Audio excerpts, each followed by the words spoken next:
خلاصه این کتاب از آن امام محمد ابن اسماعیل ابن ابراهیم ابن المغیرة ابن بردیز به البخاری می باشد که امام بخاری سال 194 هجری در شهر بخارا به دنیا آمدند و سال 256 هجری در دهه خرتنگ سمرقند از این دنیای فانی به سوی الله سبحانه و تعالی رحلت کردند. در سن 62 سالگی و از خود علمی بزرگ گذاشته رفتند.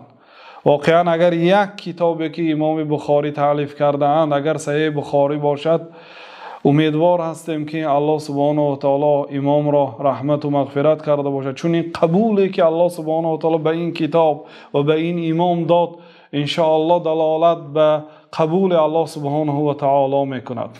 الله سبحانه و تعالی امام بخاری را و جمله علمای اسلام را رحمت و مغفرت گرداند.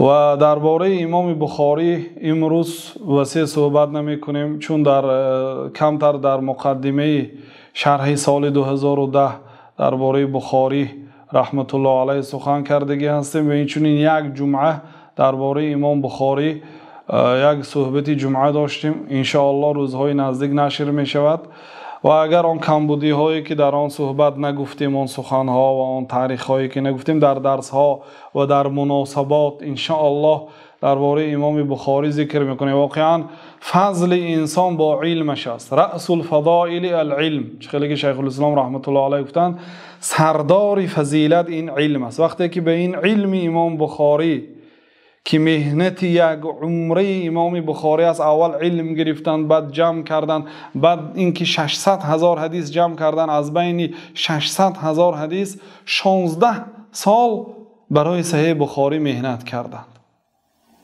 یعنی واقعا این کتابی هست که در این کتاب امام بخاری قوت خود را صرف کردند، علم خود را صرف کردند. ما فضیلت امام بخاری را در داخل این کتاب ان شاء الله همراه شما میبینیم.